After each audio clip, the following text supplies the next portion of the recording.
thank you as always for listening to Caleb versus Self. On this episode, I had the pleasure of speaking with Jason from the Veterans Hemp Market.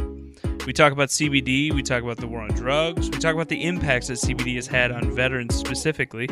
If you want to learn more about CBD, if you want to purchase any of the products over at veteranshempmarket.com, obviously you can go straight there. You can check them out on Facebook. They're going to be working on more YouTube videos, and I know Jason is more specifically hoping to work on the education portion of CBD. So if you're interested, again, check them out at veteranshempmarket.com. Check them out on Facebook and on YouTube as well.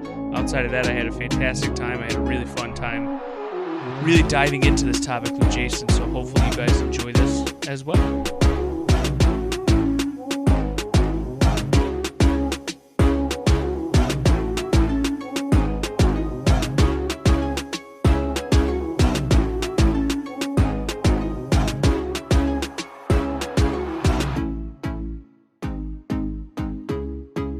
I have Jason on with me from Veterans Hemp Market, along with a few other things. But first and foremost, I want to ask you, as far as getting into the CBD space, obviously a lot of that has to do with your military background. And I've heard you talk more specifically about getting into the space to help people. What is it from your perspective that CBD does in all of its different forms that most other things maybe either don't accomplish or this just does a better job of? Yeah. Well, I think that if you go to, let's say you go to the VA and you get prescribed some medication, each one of those medications are going to handle a specific thing. They're not going to give you one medication that seems to touch on this item and this item and this item and this item, which, turns into a lack of understanding of what the reason is for each one of those point problems that they're trying to solve. So they never fix the central problem. They just don't, because they're not looking for a whole body solution. Now they would argue, well, that's what the talk therapy and stuff offers, as they bring that in there. Mm-hmm. But as somebody who went through 2 years of talk therapy, and the VA's answer was, at the end of the day, and going through 2 different therapists, and it takes a long time to build trust with a therapist, is, well, you're cured. Well, you can't cure an anxiety disorder, right? Right. Because that's what I'm getting to, is that it's, it has to do with PTSD. So the reason that CBD works so well is that it's a calming agent, and it works in that whole body aspect of things. So, I've got pain in my body, but the reason I have pain in my body is because I've got inflammation. But the reason I've got that inflammation is because I've got stress, and that stress is causing the hormone cortisol to be overproduced. And that cortisol being overproduced is leading me to, stiffen up my neck and stiffen up my back, because that's naturally what it does, which causes maybe your muscles to lay in an unusual manner, mm-hmm. which eventually causes rubbing, which causes heat, which causes inflammation, right? And now you hurt and you don't move, and now you're sitting and you're laying around, and now you're getting depressed, and now your anxiety is getting worse. And you see how it's just like the snowball effect of things. Yeah. And the longer you let that go on like that, the worse and worse and worse it gets. So in comes, your I don't know, I don't even like to call it, I don't want to confuse the audience, because I say traditional medicine, that's not what we're talking about, but let's call it clinical medicine. Okay. Right. So in comes your clinical medicine, and they begin to treat all of these underlying things, but they're not treating them in tandem, and they're not linking all of them together. And that's how they really need to be handled, because you don't need to be on medications to handle, your back problems and your muscle problems and all this other stuff, if the root cause is stress and anxiety. All we have to do is reduce the stress and the anxiety, and the rest of the stuff is going to come along with it. So what's yeah, that? Go ahead. I was going to say, so instead what you have is a pill for sleeplessness, a pill for inflammation, a pill for your anxiety, a pill for, or right. all these different therapies. But their pills don't do like what CBD does, whereas, CBD, the best way to put it is that it calms things down. Hmm. which is why we see that it works so well for autoimmune disorders, right? Anytime the body's like attacking itself and overreacting, and if you really think about anxiety, that's what it is. Your mind is overreacting to things that have not even necessarily occurred, and they aren't probably going to occur. We're overreacting, we're panicking. If a body is attacking itself, you've got an autoimmune disorder, Hmm. it's your internal components are panicking. They're freaking out. So we have to calm all that down. We don't need to cover it up with a substance that's going to change your serotonin levels and it's going to monkey with your dopamine. Right. No, we don't need any of that. We need to improve the communication that's happening inside our body and tell our bodies, relax, chill out. And then that's oddly enough what CBD does is it tells your body to chill out. It improves that communication by interacting with those cannabinoid receptors. Mm. Would you say then that, just based on what you're saying, that CBD has the potential to be more of a baseline, so that then if there are still some persisting issues, you can actually address those, as opposed to just addressing every single little thing that pops up? Yeah, and I think that is a great way to put it because we can really take CBD kind of as like a daily vitamin, right? We took vitamins for years, Still only do. to find out that well, here's the thing, right? Oh no, are All you the about to most blow up my recent world? studies that have come out is that they don't do anything because they're synthetic vitamins. Your body doesn't process them well, and we just take them. So for years and years and years, we've been taking FDA approved vitamins that do absolutely nothing for us, and we just flush them down the toilet in the drain, right?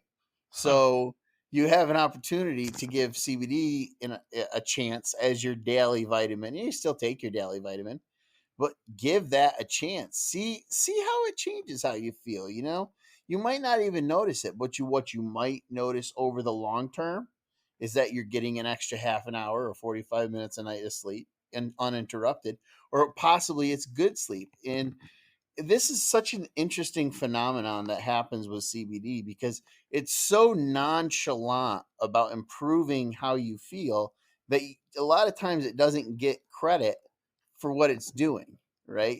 Okay.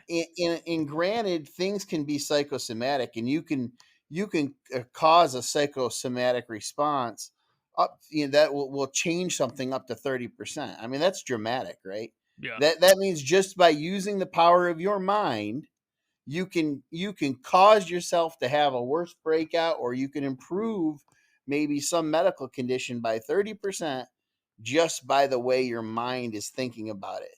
The sugar pill, right? So maybe sometimes sugar pills aren't such a bad idea if we've got to change our mind about things. And hospitals will do that sometimes. There's clinical research showing that they've done it multiple times, but CBD isn't a sugar pill. It's interacting with those cannabinoid receptors. It's going to have a real effect on your day-to-day life, and it's going to improve it. It's going to improve your ability to tolerate more stress. Wouldn't that be great, right?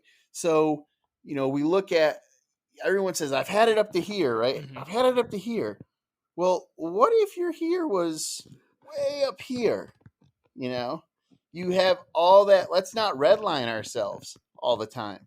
It's going to bring, that's a great way to put it. You're not going to redline yourself on a daily basis. You're going to bring that level that you can tolerate up just a little bit higher. And it has a profound effect as time goes on and on and on. But if you took a high dose of CBD, let's say you were having a panic attack, and I've seen this happen, I've done it personally, I've helped somebody who was literally having a panic attack to the point that they collapsed in a bathroom, on a bathroom floor, wrapped their arms around the toilet bowl, streaming tears down their face.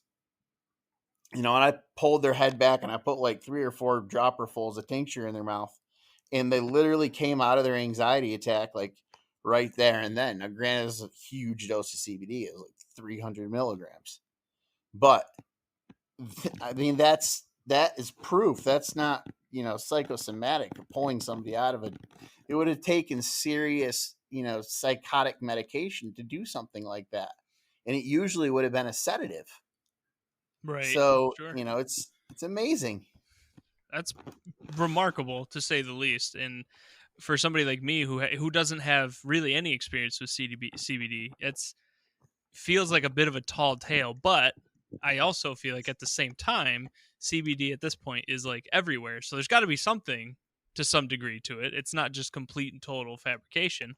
But let me ask you about the actual like products themselves, because I feel like when I've tried to do some research in this, I mean, obviously there's the dropper, there's pills, there's lotions, there's creams, there's you can put it in food. I mean, not in New York State, but in other places No, they you do that. can. You can Oh, in New can York you? now. You can. Yep. Oh, I did That's the not new know that. regulations. Yeah, we're the most regulated state in the country when it comes to CBD.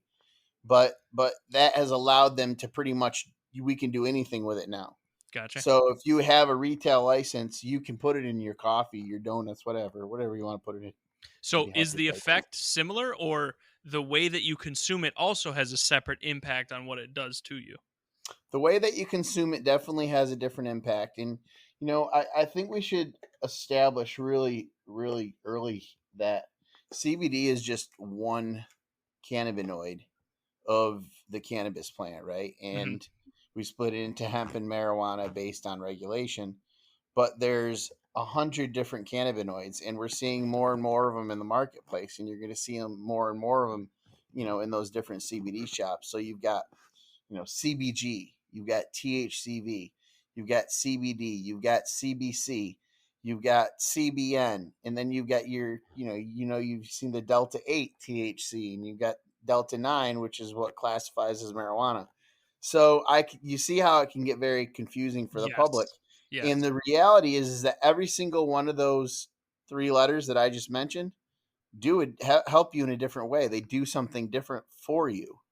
And if you just walk into a gas station and you just walking into a head shop somewhere and they don't know cannabinoids, they don't know the product, how in the world are you going to possibly know what you're doing?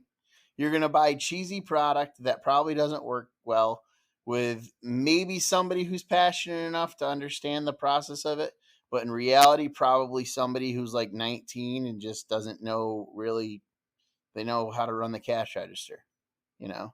So that's one of the things that we seek out to do is improve that and give people that education as a specialized shop. And there's more and more of those specialized shops popping up, like you just explained. So maybe that's how we're going to get that knowledge base out of there. But to your point, when you consume CBD, if you're consuming it and you're digesting it and it has to go into your digestive tract, we always say to take it with a little oil because it's fat soluble. It actually works better that way. If you take it with a little fat, could be a little cheese, a little something, butter. Okay. Um, so when you eat it like that, it takes longer to kick in and it's going to have a longer effect. And that's always kind of the way cannabinoids work. If you eat cannabinoids and the longer it takes to fully kick in, the longer it's going to last. And with CBD, you'll get a maybe 3 hour. It's subtle enough that you might not know. When you're taking a daily dose, Hmm. you are not going to feel a change in a change in your headspace. Do you understand what I mean by that? Yeah. Like Yeah. you shouldn't feel a change in your headspace at all by definition because CBD is supposed to be non-psychoactive.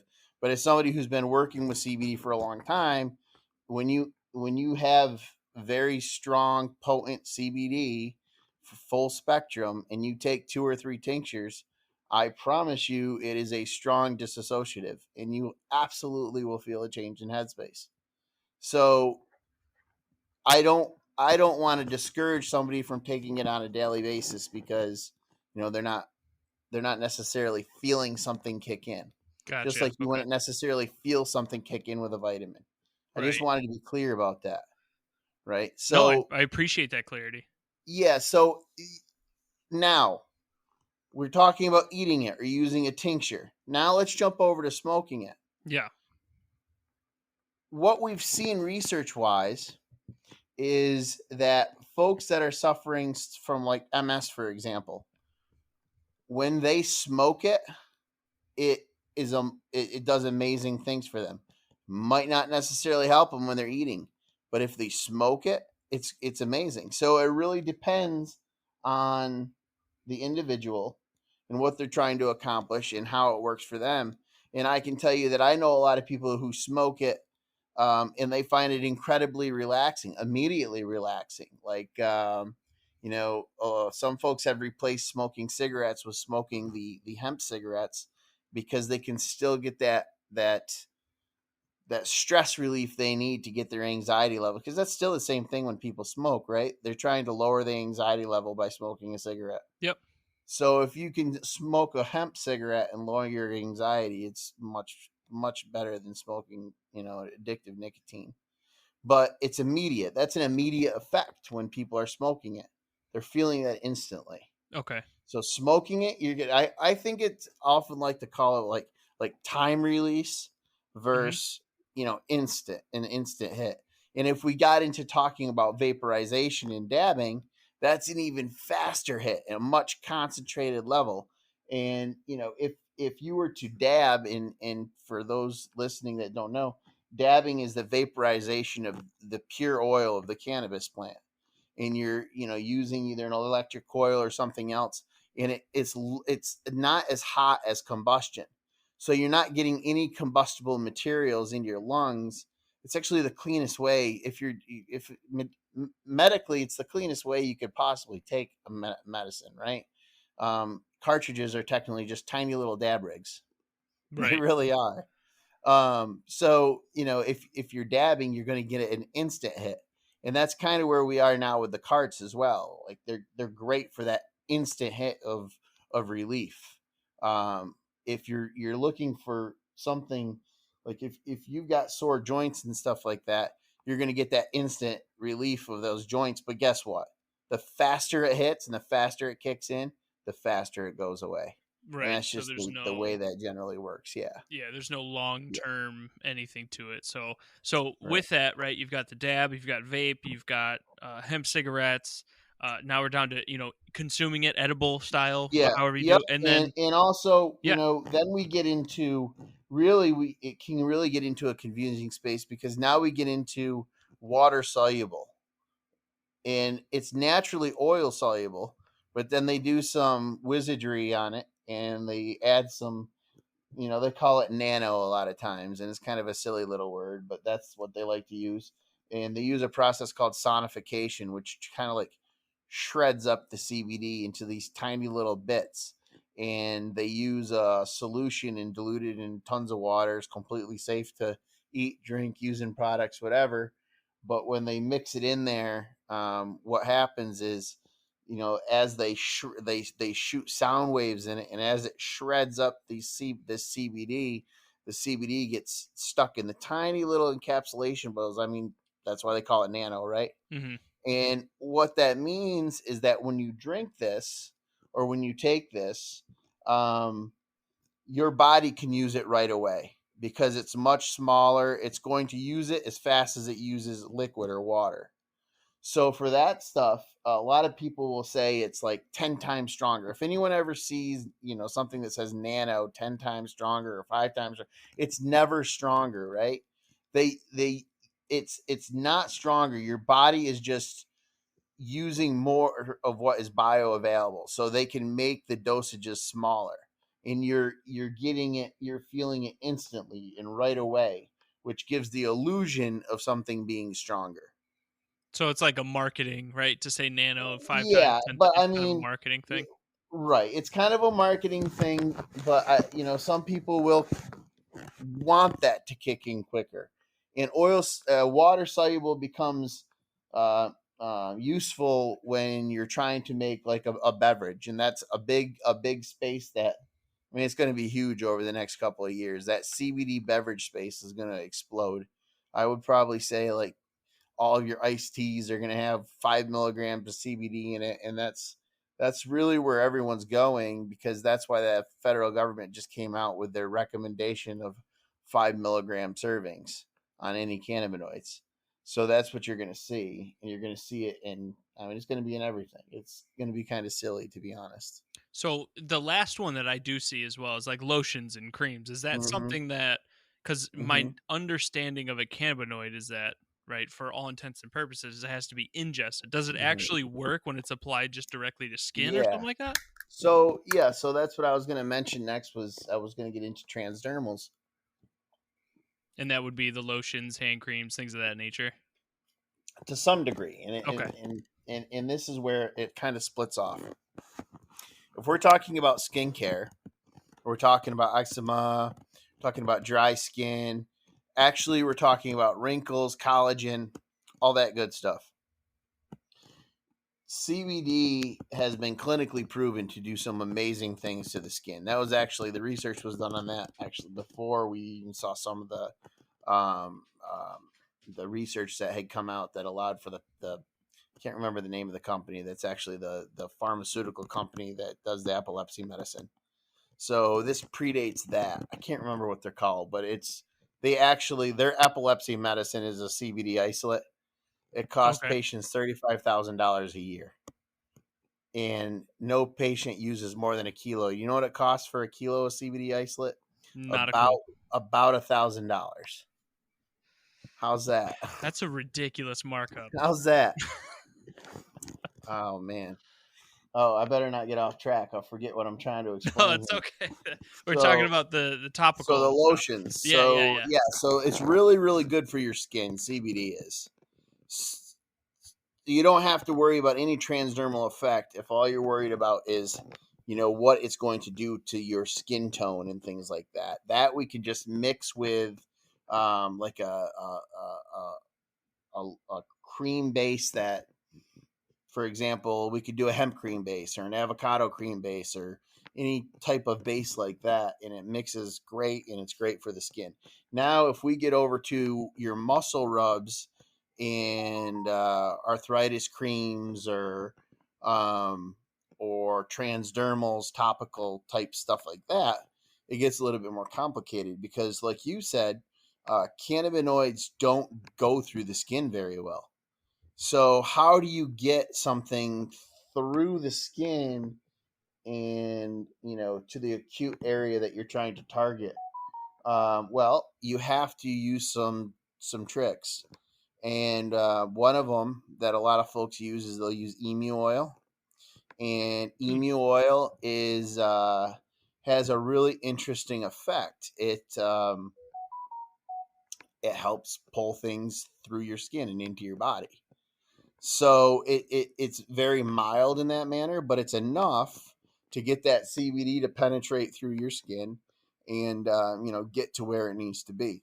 So it's the transport for the CBD to get Yeah, to. exactly. Yeah, it's Okay, the carrier. Yeah, gotcha. I shouldn't say carrier because the carrier is generally an oil, but yeah, you got it. Um, the other option is DMSO, and DMSO is what I like. I really like to work with DMSO. And DMSO is another one that's got a really weird rap. It's kind of got a strange background.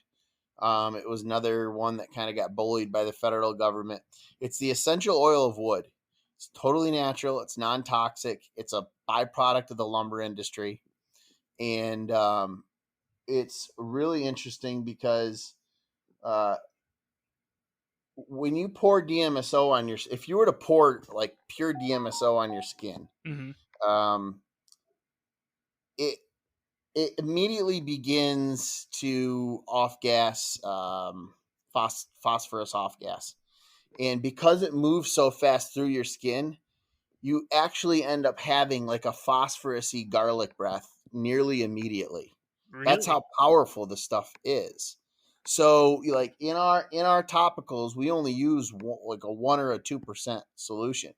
You can safely go up if we were building a true transdermal, like a transdermal patch, Hmm. and this is there, you would probably go up to, you could go up to 10-20%, you go up to 30%. It's a little much, I think, but it's like I said, it's non-toxic, but you don't want to pull things into your skin and into your body that shouldn't be there. So you've got to know what you're doing. You've got to know what you shouldn't be putting in there, what you should be putting in there. But that is what allows that to work through your skin. Jeez, I feel like I just went through just the barely the tip of the iceberg on this whole thing, which leads me to my next question, especially for what you guys are trying to do. It's got to be insanely difficult to educate people. What at this point, I know you guys have done like fairs, festivals, you Mhm. get out there, you talk to people. I even heard at one point you guys were giving out like CBD joints, I think in Syracuse, and like fanning the area so people would get Yeah, used to, right, yeah, acclimate to the smell yeah. and everyone doing that. What are some other strategies that you guys are using or at least thinking about to educate people? Well, it's an interesting time in New York because with the legalization, it's just really kind of changed the way that people look at things. So, um, you still deal with folks that come in the store, and I mean, it's kind of humorous. Folks will come in with their medical marijuana cards, and they really don't understand the difference, and that's because they're why should they? Cannabis was cannabis. It always was. Right, And right. we just subjectively split it based on this weird 0.3% thing that nobody really knows where it came from. So um, I think that the internet is going to be, again, the tool that ends up educating a lot of people. And, you know, really where we need to focus our education efforts is on folks that are between the ages of probably about 45 to all the way to create, to the end. Sure. Maybe even a little older, skewed. If maybe we could even go up to 55 or so, and on, because there's just a huge difference in a knowledge gap, right? I mean, in what? How can you blame people? Like even me, I went to high school, and I don't know about you, but Dare was there, Yeah, and I learned things from Dare, and I thought I could trust what I was being taught. I didn't realize it was all lies. That's offensive, especially thinking back to it in those younger days. It's like it just blows my you're mind still. you're It's talking about generations of literal Yeah, indoctrination when it lies, comes to yeah, this. propaganda. Sure. Yeah, we were brainwashed, manipulated. I mean, we should be outraged. I mean, we should be picketing with Tor. You literally lied to us for political purpose, really. If we wanted to get into it, we'll have to do another episode, and we'll get into the history of cannabis because it's pretty wild. Sure. Um, but we're going to try to focus on doing classes at the shop. I Mhm. think TikTok is going to do a lot to educate that younger generation of folks. It's already out there, it's all over the place. You can't keep knowledge from folks anymore. You can't hide it from them, right? Right, It's too right. easy. If you want to be educated, all you have to do is go to Google and type something in that little box, Yeah. and Yep. and read and read and read and read. Anyone can be super, super edgy. That's all you got to do. And I think there's more and more people that they are critical of everything they hear because we got lied to about so much for so long, and we can't trust the things we read anymore. Everything's got a spin to it. So you have to be super diligent, and you have to read and read and read. And you have to read this side of things, and you have to read this side of things, and then you have to look and see who wrote the article, and then you have to see who they work for and what they're sponsoring and who they're backing, and are they tied to a lobbyist firm? It's enough to make your head explode. It's Right. it's not a fair game. It's truly not. We're not playing on an equal playing field. But you know what? There's nothing we can do about that. So we just have to keep pushing forward on all that stuff, and try to get people there without that help, right? Or getting dragged back at the same time. Um, we're going to more events, and I think that the fair embracing us this year, with regards to having an educational aspect to the booth and teaching people on how to grow hemp and actually having hemp plants there and things like that. I think that is a huge amount of it's going to bring it out a lot into the public, and get them interested in reading and learning and asking the questions, because you have to ask the question first. I Right. can't. Sure. I'm right. Like you have to be interested first. And how do we get people interested? Is we remind like how do we have a farm crop that we want to push and push and push. And we've got Cornell studying it in New York, but they have zero representation at any county farm. How are you going to educate and teach young farmers this is what this crop looks like? This is how you grow it. This is how you handle it. And oh, by the way, just like we give awards out for this corn and that squash and that squash, it's an agricultural product, and we have to foster the industry that revolves around it. And the So only way to do that is to get the farmers who are going to grow it involved in that. And that's where it starts. So how do you get into those rural communities? I think really that's the only way is to get out to their events and to see them and talk to them and be, they're salt of the earth people, face to face folks. Well, and not only that, those people, and this is a whole other topic, but they're facing a quite challenging time now, just with how everything is Mhm. done in agriculture today. But we'll get to that in a little bit here. But what you're saying, it sounds like, is really a two pronged approach. Number one, we need to get to the people who, of the generations that just didn't accept it for what it is or what it was, and be able to get them to understand what it actually is. And then number two is to really focus on the future of Mhm. industrializing it, or the agriculture aspect of it, because Yeah. without people growing it, you're not going to have anything anyway. Right. You got it. And I think one of the things that's forcing older generations is pain, unfortunately. Hmm. It's pain. It's getting older and getting that joint pain, and not nobody's going to give opiates out anymore. So Yeah, what are you going to use? Tylenol doesn't get it done. This ibuprofen is ain't going to this is work. the direction folks are going in.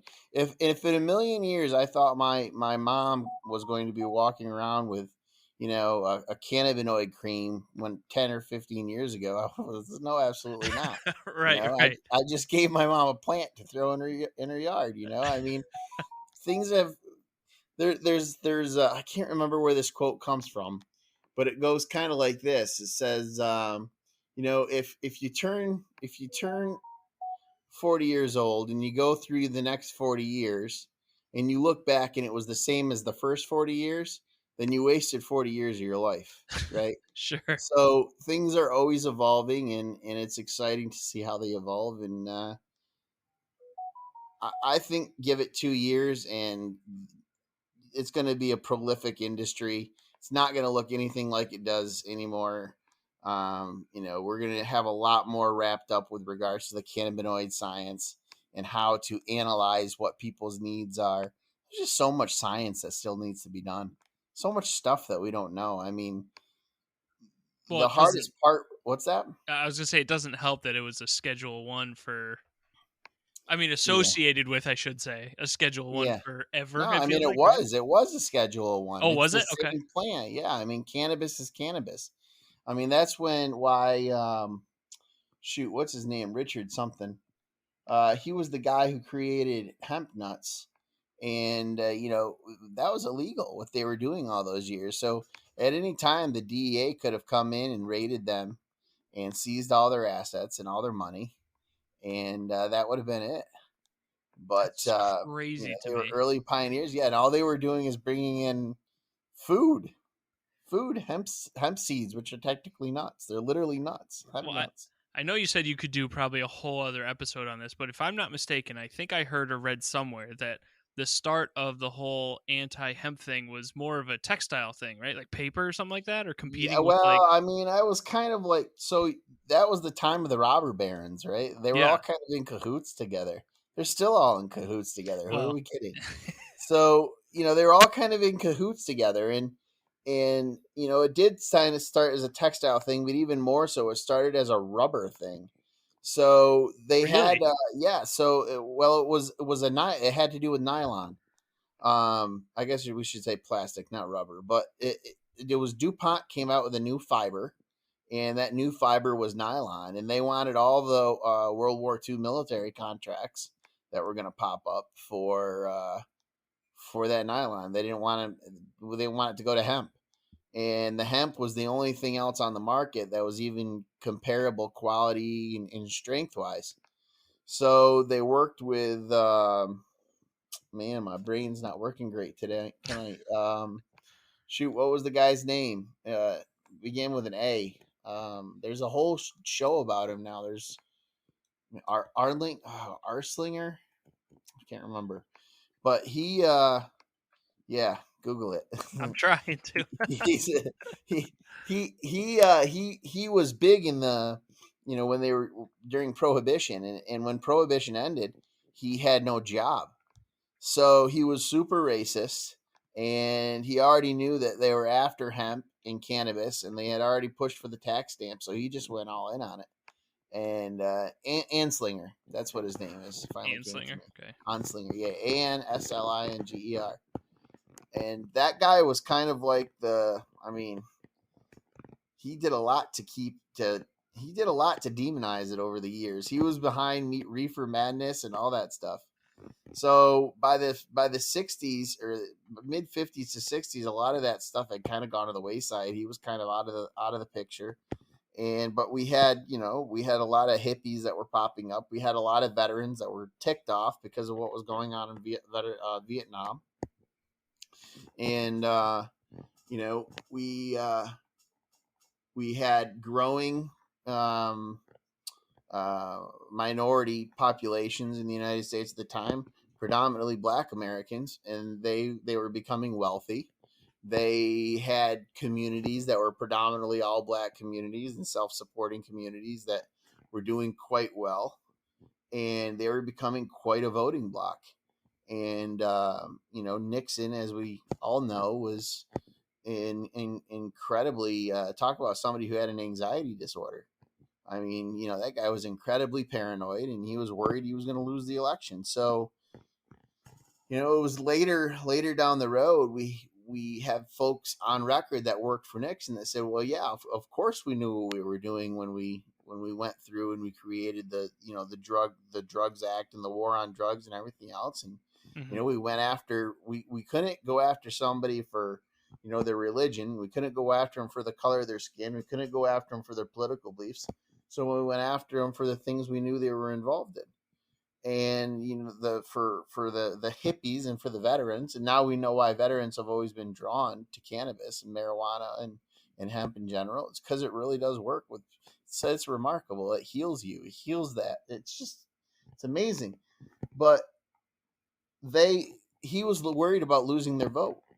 So instead, he demonized cannabis and he went after marijuana hard, right? And that was the way of disrupting their ability to, have any influence on what he was capable of, any influence on him winning or losing the election.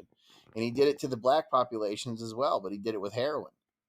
And that's kind of where that entire drug law came from, was from his nepotism.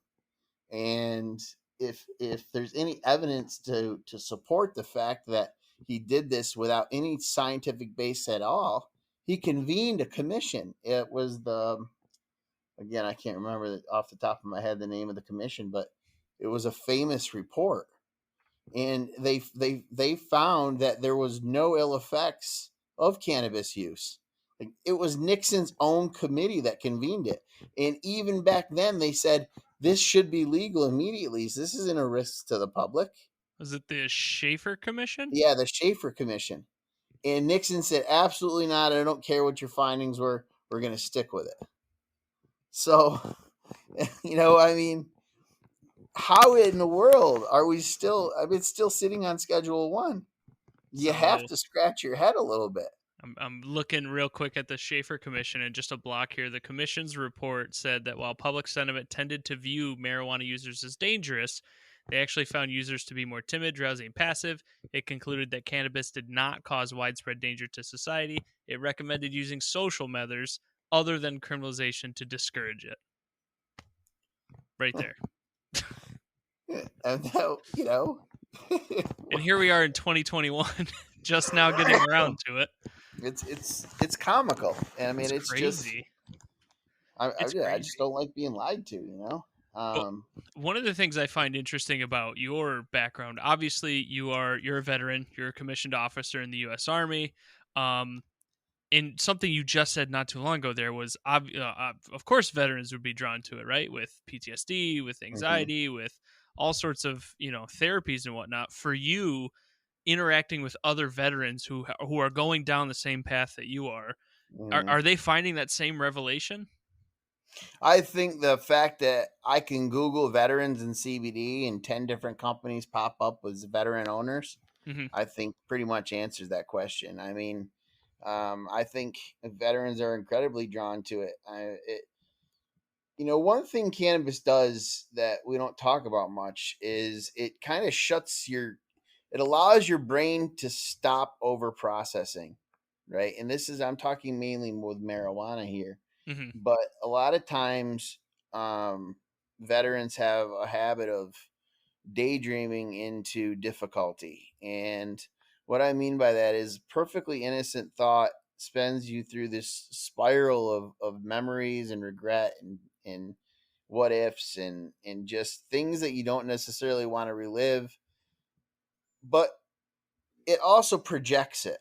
So even though you're thinking about the past, you're also projecting all the nasty things that could be going on in the future. Hmm. And the use of the use of cannabis, it quiets that down. It allows you to kind of like temper that down so you're not experiencing that and you can focus on other things. Yeah. I, at least that's how it is for me. My assumption is that's why others are drawn to it as well. You know, the CBD was great. Is great for me for if I need instant anxiety relief, I will go to the CBD. But the combination of CBD and THC has really been what has allowed me to be productive since I got out of the military. I wasn't productive the last year I was in the military, which is one of the reasons I medical boarded out. Right? I mean, I was hurt, Hmm. and a lot of it I think had to do with the medications that they had put me on. I mean, they put me on so much medicine that I was put in a situation where I couldn't succeed.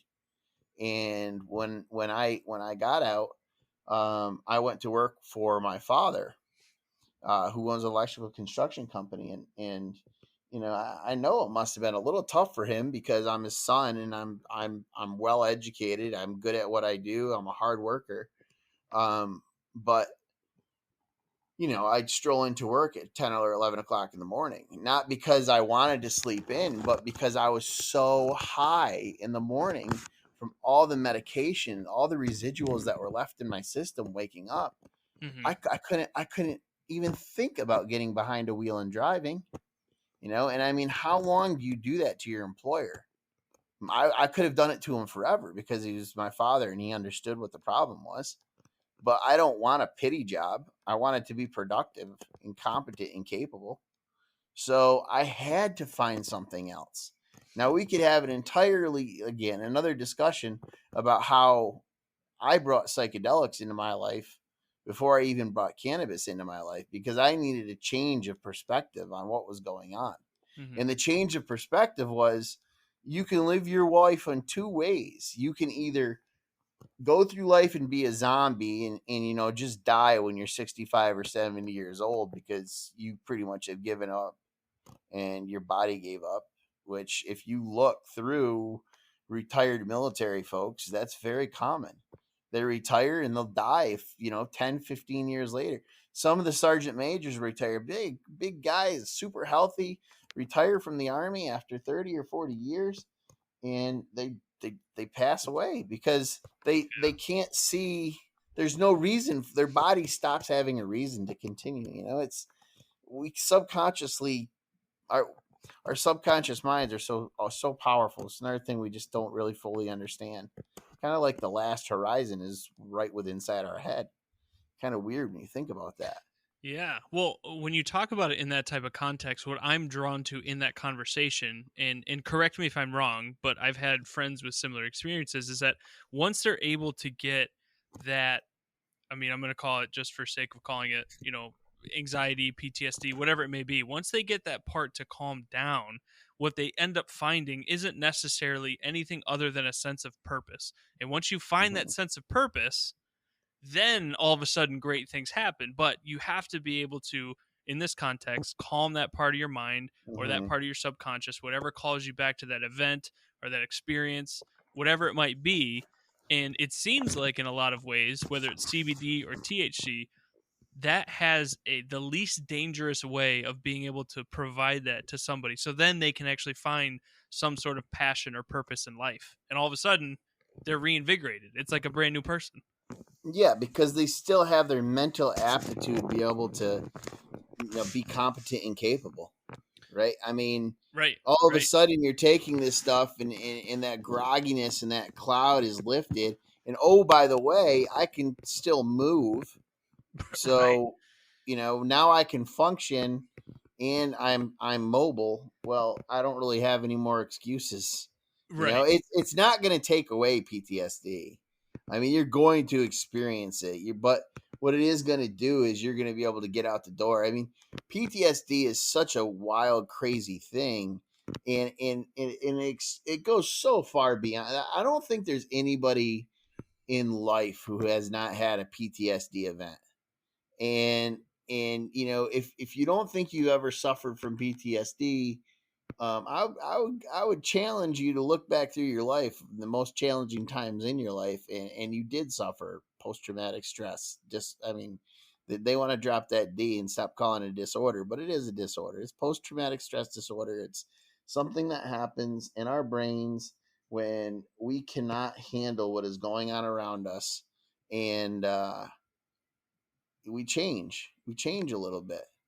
And if that keeps happening and you keep getting exposed to more and more traumatic events, you change forever in a lot of different ways. I found now I'm much more emotional, right? And it's gotten worse as I've gotten older, and THC helps with that tremendously. And there's things that upset me and they shouldn't upset me, but they do. And uh I think that is all related to changes that occur in the brain due to post traumatic stress. But the THC helps me manage that, and it's not always like this idea of this flashback to, some time or something that was going on, or even as I explained earlier, where you're drifting into the past and maybe a little bit of regret. Sometimes it's as simple as not being able to cope with something that you absolutely should be able to cope with, and having an angry outburst, or maybe Yeah. saying something angrily or not mindfully, or knowing you're getting carried away with something and continuing to do it because it's giving you satisfaction to be angry, right? Yep. That is all stuff that is all related to post-traumatic stress, that doesn't go away. It's manageable, and you have to be mindful of it. And I can't always be mindful of it. And I think that I'm someone who has really spent a lot of time trying to get to that point. So I can only imagine someone who's received no help, somebody who hasn't had those deep introspective thoughts and conversations with themselves about their own life choices or the decisions that they've made, or how they want to feel, or how they appear to their kids, or what kind of person they want to be, that core stuff that establishes you as a human being. um it's THC improves in that feeling, uh, and the CBD helps with managing it on a day-to-day basis. Like for me, when I'm feeling like I'm just getting to the point where I'm going to have a breakdown, we I've learned how to have little breakdowns, right? I mean, I think we all should. Yeah. It's if you need to have a weekly breakdown where you go 20 minutes and then break down for 20 minutes and then it's done and over with. It's like letting off steam in that pot. We should Yeah. get used to that. But I think that the CBD truly helps manage that, and the THC really is what I like. A THC dab immediately changes your headspace. You don't have that woe is me feeling anymore.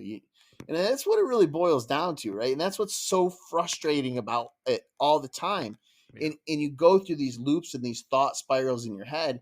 How do I get out of this? How am I stuck in this damn spiral again? Like, it's ridiculous. Well, how am I going to get out of it? And then you realize after 3 hours of fighting with yourself mentally that the solution has been sitting on the table right there, because that's where the dab rig is. And you go over there, and literally 30 seconds later, you're in a completely different headspace, and you don't need that. That stuff doesn't bother you anymore. You're Do you, stable. You're modulated. do you after you do that, right? Let's say you recognizing you're having. I'm just gonna call it an episode because whatever. You're recognizing you're in this funk, you're in this cycle. You go, you hit the dab. Do you then afterwards do any more just introspective reflection? I mean, for me personally, Yeah, I'm always going through introspective, searching of and reevaluating my behavior. I mean, I think we kind of have to. We can never apologize for all the goofy things we do on a daily basis, but we certainly can be mindful of it and try not to do it again. yeah. I think that's something that we all should probably get in better habits of doing. Well, there's a misconception I feel like of people saying, "Oh, he or she smokes and they're just useless." Like I don't think that that's actually true. That's just like a trope that gets put out there just to demonize, right? Yeah, CBD or THC yeah. or you know what I mean? I mean, I think that is so. I had a relative that I knew he was going to be a tough cookie to sell. He was a Vietnam guy, and I'm sure he had experiences when he was younger, and for whatever reason was turned off on it. And pretty conservative guy, and um, excuse me, really anti-cannabis, and but very close with me. We're all very close, and he knew that I was retired Army officer, all that stuff. That retired Army officer aspect gives me a huge amount of clout with pretty much everybody, because I certainly wasn't lazy. Right. Um, Well, and you did what? You went to Norwich, you got yeah, commission. well, I didn't touch cannabis until after that, Yeah. No, I'm but talking about the clout perspective. I mean, oh you yes, you have to yeah. have your yit together for Right. lack of a better Yeah, word to yeah. I make it went to through that. Norwich University, and I was in the Army for 10 and a half years, and they also sent me to the College of William and Mary for my MBA.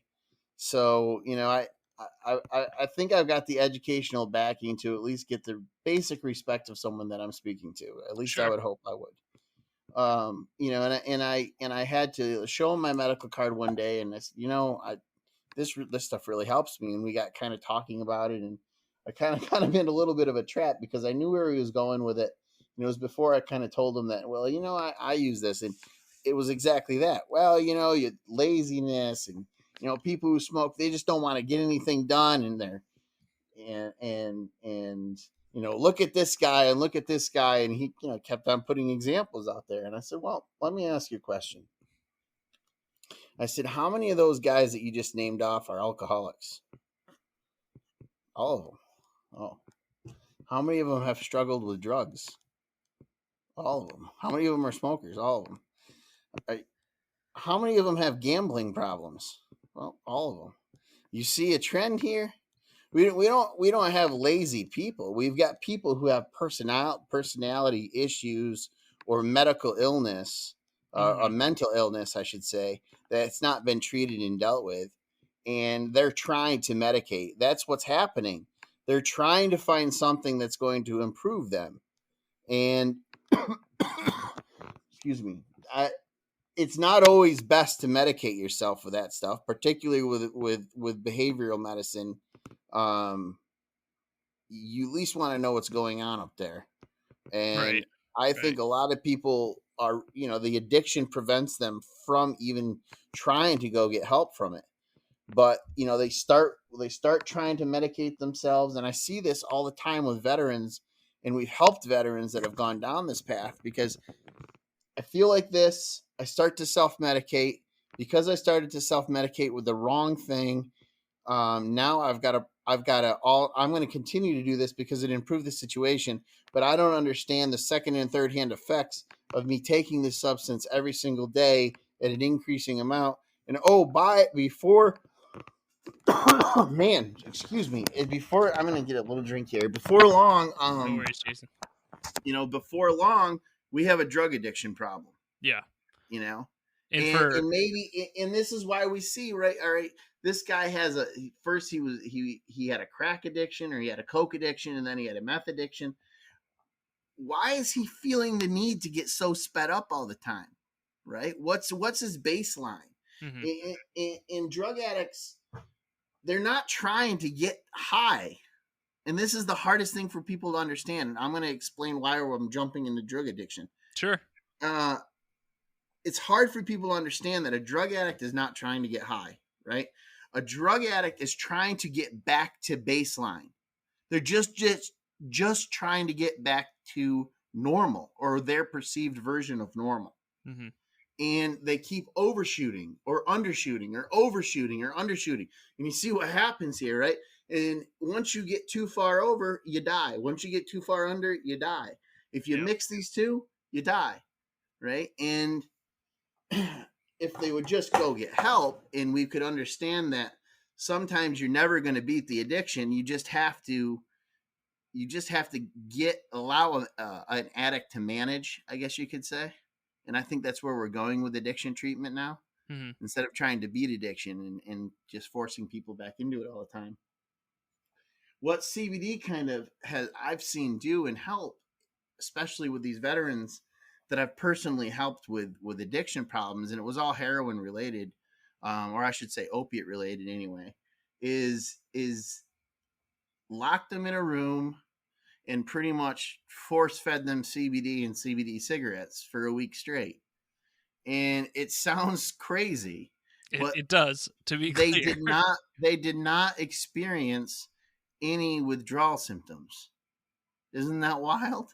That would be my first question. Aren't you afraid of somebody, passing away from withdrawal? Because if I'm not mistaken, when it comes to addiction, whether it's alcohol or heroin or Mm-hmm. whatever have you, that's the first thing, you're going to go through withdrawal, Yeah. and sometimes it's extremely severe.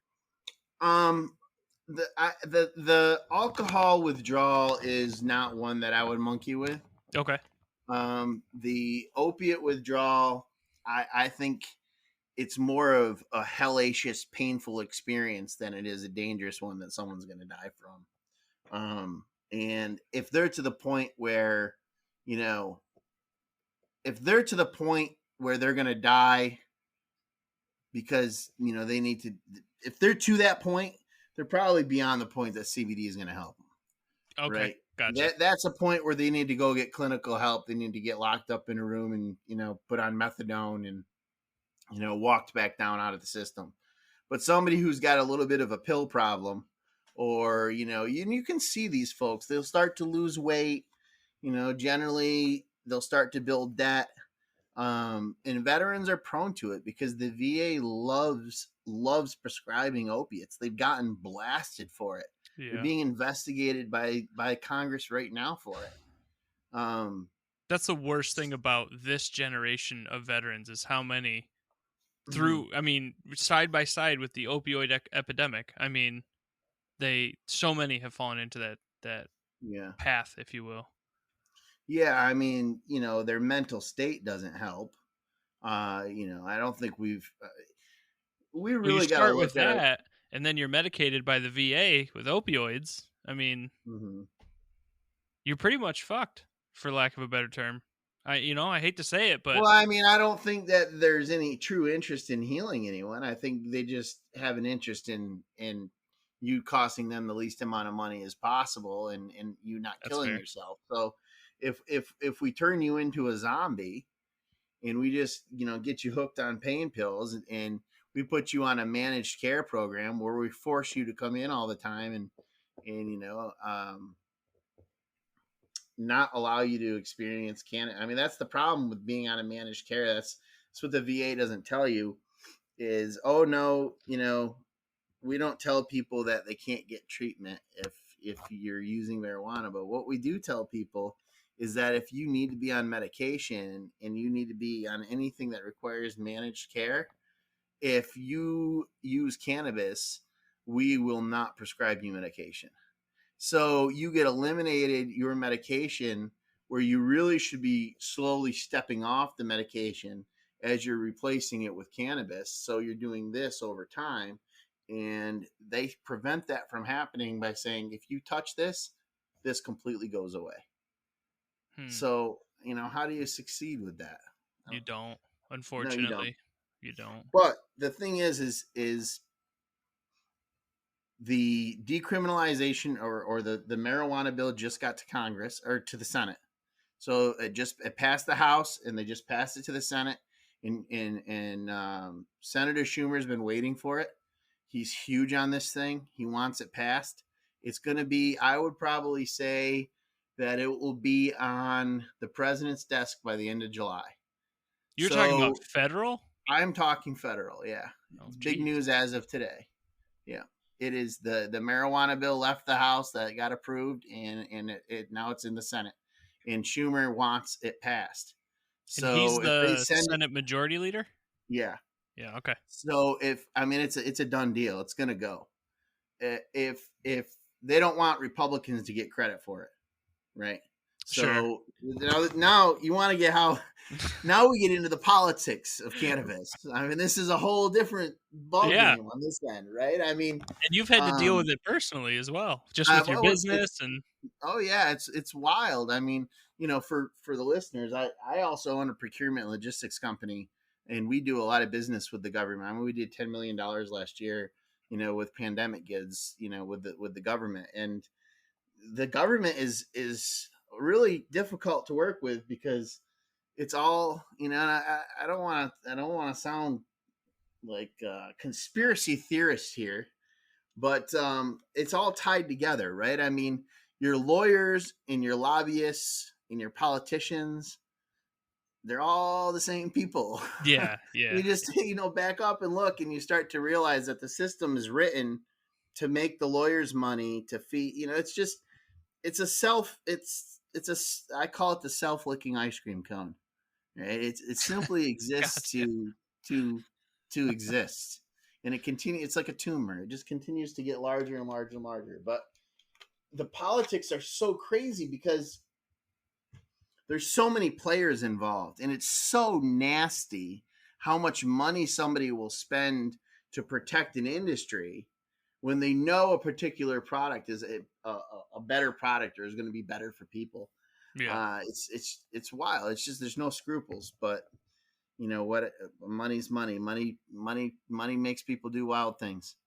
Um, It's interesting from what you're saying there because it goes farther than just, protecting an industry. In a lot of these cases, they are actively positioning said industry to make it so that if you take away this industry, it will hurt other industries, or you know yeah, what I mean? They try to make that scaffolding yeah. effect or domino Well, effect. I think the government and state governments, for that matter, they like to deal with. I, Blue states have a tendency to like things big, right? Hmm. They like to embrace, at least New York. Maybe I should only speak for New York. New York likes to embrace big businesses because it's easier to regulate a few large businesses than it is to regulate 1,000 small ones. That makes That's the sense. reason for it. And unfortunately, what that gives way to is the development of laws that are written really, really selectively for big business. And when you get a small company like us that tries to come in, and participate, what you end up with is huge, huge bills and expenses that they're able to pay across millions of dollars worth of sales. And we have to apply those same costs over hundreds of thousands of dollars worth of sales. Right? It's the same concept as the entire organic farming label, and I used air quotes for your listeners. And the Yeah. reason is why. The reason why is because local farmers will tell you that to become organic certified, it's way too expensive. It requires so much paperwork that it literally takes a full-time employee. So when you're talking about really large farms that like service Walmart and your largest grocers, and you're seeing one organic farm, and they're supplying all the Walmarts in the country. That's a massive farm, and they're able to afford a full-time position just for that. Whereas the farmer, he's got to do all that paperwork himself. Hmm. So he's got to find a way to do that. So he's doing all the same work on a tiny bit of the resources. And that plays the same way with the cannabis, especially with the licensing and the CBD licensing in New York, right? So now it's $300 just to sell it in New York State. It is, I think it's $1,000 to distribute it and $2,000 to process it. And if you want to be a full out processor, it's like, I think it's like 4,000 or something like that. And they're charging that on an annual basis. So if you're a small scale processor and you got into this, you're going to be spending upwards, if you're vertically integrated and you grow it, process it, and sell it. And I know a few of those guys. You're going to be spending $10,000 to $12,000 a year on licensing fees. So you're going to be starting the year -10, -$12,000 before you even start. Now, that's a third of someone's potential salary, right? I mean, sometimes the government's a little bit short-sighted. We could potentially hire another employee, but instead we've got these huge fees and we're going to pass them off to the government. So that's Well, let's get into the New York wild stuff. State The a small, little yeah. bit Okay. because you've done some consulting as well for farmers, and Mhm. it sounds like there's some issues that are coming in like the next 2 months or something when it comes to like the legalization of everything and essentially just everything that's happening. And I think I was listening to you on the Ganjapreneur podcast, and you were kind of dissecting that a little bit with issues that were Mhm. coming in New York as far as regulations. Could you help me kind of dive into that and figure out Yeah, or sure. explain what the So issue is? New York really kind of threw a monkey wrench in everything when they decided that they were going to be the most regulated CBD industry in the country. And the reason is because they tied all these regulations into one commission. They tied them into the Cannabis Commission. And the Department of Health is reviewing the CBD rules right now, but enter the Cannabis Commission. So legalization comes along, and now they've got this Cannabis Commission that's ultimately going to regulate both industries. And right now they have not released any information regarding how that regulations what those regulations are, like the fine details, like how do I actually apply for this, what's the process, what's the requirements, all that stuff. Mm-hmm. That's supposed to get sent out in the end of September. They were required by law to have that out by September 31st, but there's nothing in the law that prevents them from pushing that forward, right? They can Okay. delay that. They can postpone that. So I don't really know why they say they were required by law, because obviously they're not required, because they are going to postpone it, in my opinion. And this is why. They are not in session, right? They are out for the summer, and they didn't get it done. They didn't do it. They didn't appoint anybody, and it's a legislative appointment. So how in the world are you going to build an entire commission when you're out of session? Like, Can't. you haven't even told we don't even know who that commissioner is going to be, and we have to build an entire commission under that guy, and it's impossible. It's never getting done by September 31st. Never. We'll be lucky if it gets done by the end of January. I think it'll be 2022 before we see the regulations roll out, and it will probably be 2023 before you see any small business type cannabis stuff popping up in New York State. Sure. Um, Now, where that gets kind of interesting is with the Delta 8 craze, and I don't know if are you familiar at all with the Delta 8 stuff? Not The no. the Delta 8 cannabinoid is we you might have heard about it in the news. So there was a too much hemp. There was too much CBD on the marketplace. So they had to do something about that. So they looked back to chemistry projects from the 60s and 70s and said, what can we do with this CBD? And using an isomerization technique, which essentially is where they change the pH of the CBD, they can change it to a different cannabinoid. And Delta 9 was restricted by law, but Delta 8 was not. So they converted CBD isolate in most cases to Delta 8. And that has become a huge product across the country. It's essentially legal THC. It is definitely psychoactive. It'll definitely get you very, very, very high. And the argument is, well, it's not regulated, or they're selling it to kids. I certainly hope nobody is, but I'm sure people are, because it's not being well looked at least in the state of New York. Again, I think the regulations were a good thing. It went a far way to make sure that things like that wouldn't happen. But New Hmm. York banned it as well. But July 19th, we're supposed to have it off our shelves unless something changes.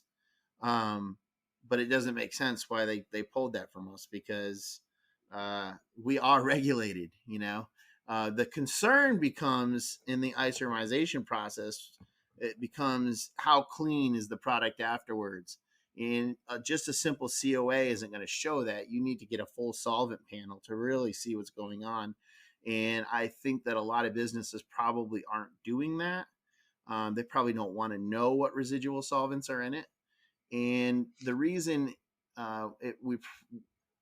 we do need to do something about it, because um, there isn't like a one single way this stuff is made. There's Hmm. a dozen different ways and a dozen different chemicals that are potentially used to do this, and nothing that licenses these individual labs state to state. Right? Some states have super lax regulations that allows, like, you would be a processor and all you need is like a kitchen license or something like that.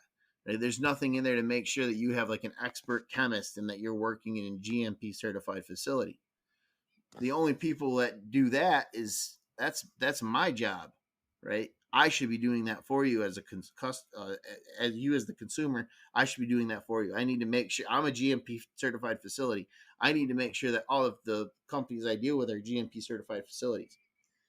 But there aren't as many companies out there as I wish there would be that are probably doing the right thing. Right? We Gotcha. know that there's a lot of vape shops and head shops and everything else. They do not care. They don't care. I'm sure they care about their customers. I shouldn't say that, but you know that there's a lot of business out there that they just don't care. So you don't know what they're using. You don't know if they're using pentane or hexane or something else and it's not even always the acid that's the problem. It's what they have to put into it to remove the acid, right? They have to add a base to remove the acid, then they pull all that stuff out. And if you don't have a chemist that really knows what they're doing, you could end up with residual stuff that you just don't want to, certainly don't want to smoke. And a lot of people are vaping this and things like that. I mean, I think in New York we could do it right because we have the regulatory structure to do it. Hmm. But it's definitely something that you're probably going to hear more and more about in the news over the next 6 to 12 months. So for this Delta 8, if I come to your shop, is it on like the product itself saying that it's like comes from a certified, laboratory or anything, or is it just kind of like the Wild West where, I might get that certification because I go to your shop, but if I go to a random head shop, who knows? Yeah, you got it. I mean, if you Gotcha. come Okay. to our shop, I mean, I could tell you exactly what lab it came from. I could show you their GMP certifications, but I mean, we go over above and beyond when it comes to customer service stuff. We're a little crazy when it comes to that kind of stuff, but I'm pretty Well, sure that's why we have the customers that we have. I was gonna say, in this whole what sounds like the Wild West of new cannabinoids, when you have someone you can trust and you Hmm. can validate everything that they're doing from, nuts to bolts, it probably makes it way easier for me as a consumer to be like, okay, Jason, let me give this a shot. Yeah, yeah. I mean, as a consumer, you should never have to ask a company for their product liability insurance. Well, I bet you that if you ask some of these companies for their product liability insurance, they don't have any. Hmm. I mean, that should be telling right there. Yeah, no kidding. I mean, there's the customers really have to be careful. There's products out there right now called THCO, and THCO is THCO phosphate. And what they've done is that they've taken delta 8 THC molecule and they've added a phosphate ester. And what it does is it makes it more soluble so that it goes through the blood brain barrier a lot easier, which makes it like 30 times stronger than regular THC. That stuff's Jeez. it's prolific. It's easy to get. You could go on LinkedIn right now, and you could maybe I shouldn't even say this out loud. You could go on LinkedIn right now, and you could go and you could buy a kilo of THCO for I won't throw any prices out, but it's not very expensive, It's pretty and accessible, is what you're trying to it's say. very accessible. It's legal. Sure, It's legal. but it's 30 Kind times of. It's kind of stronger. right. It's dangerous. Yeah. I would. I had somebody that I knew that I was doing business with, and they started getting involved with the THCO, and I straight up told them, you're going to this is too far. Like the delta 8, you can kind of argue it's an isomerization. All you're doing is changing the pH. When you're literally taking another molecule and you're fusing it to this one to make it more soluble, you're making a new molecule. This is a what we call those? We call them bath salts. That's what we Gotcha. call them. Bath salts are any type of research chemical, and you created a research chemical. That's not a cannabinoid anymore. So I'm a little irritated with folks that are out there pitching it as a cannabinoid because it's not a cannabinoid, and you're confusing the public. You're confusing the consumer. It's not, and you're not telling them that in 3 months that's going to turn back to vinegar. No joke. In Really? 3 months, it's going to turn back into vinegar. That's it. It's got a 3 month life cycle on THCO. Um, and they're putting it everywhere. They're spraying flour with it. They're putting it in edibles. I mean, who's going to take the heat when a kid eats an edible that's 30 times stronger than regular THC and somebody put 300 milligrams on a package? I mean, that could kill some. I mean, nobody's ever died from cannabis, let's be honest. But But you're I not don't talking know if about somebody cannabis. would die from a research chemical that's 30 times stronger. But guess who's going to get the heat for it? Cannabis. Right. Cannabis. They're The just going to whole get the heat. industry is going to Right. take the heat for that. Yeah. So why in the heck are you trying to sabotage the whole industry so you can sell drugs? Yeah. That's what it's really about. It's somebody just wants to be a drug dealer.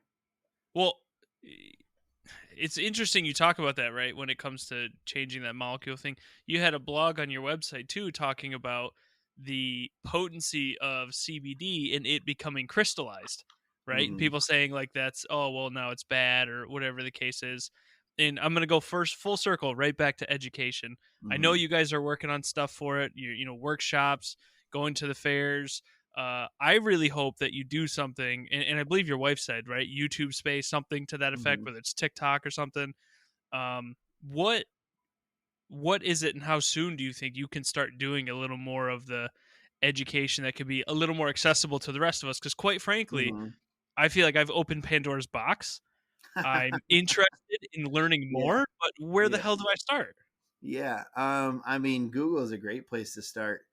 But we are, yes, I'm going to try to do videos on at least a weekly basis. I got a newborn here, so time That's is fair. getting a little less accessible, I guess is the way to put it. But Sure. I just posted a dab tutorial on the Facebook page, and you can go to our Veterans Hemp Market Facebook page on there and check it out. It's like 45 minutes long. Uh, so it's quite the I don't know how it ended up being 45 minutes long. I think it might have had something to do with the dabs that I took while making the Sure. video. Sure. Um, but it's 45 minutes long. It was Well, entertaining for me to enough for me to watch it. it's Uh, well, it's important. I mean, there's a whole lot of stuff, especially yeah, with everything you've covered. You've covered yeah, the ways that you can use it, uh-huh, ingest it, how it works, regulatory aspect. I mean, there's Mhm. so much here that I really hope that even though you have Yeah, the newborn, so which it, congratulations, in by in the way. every probably every so every week we'll try to get. I'm going to try to do it like every other day. I'm not going to make a promise of that, but it's Veterans Hemp Market on YouTube as well. Yes. I don't know about TikTok. I've tried to use TikTok a couple of times and I can't figure it out. I just can't. I don't know if I'm too old. I don't know what it is, but I just can't figure it out. Well, I appreciate all the time that you've given me, Jason. Check out Veterans Hemp Market again online on the internet, on Facebook, on YouTube. I'll have all the links in the description. If you have questions, if you're interested, I believe, if I'm not mistaken, Jason, you can you only technically sell within New York State? Oh no, we can sell. You can go too. anywhere. Yeah. Okay, perfect, because we got people everywhere. So again, I appreciate your time.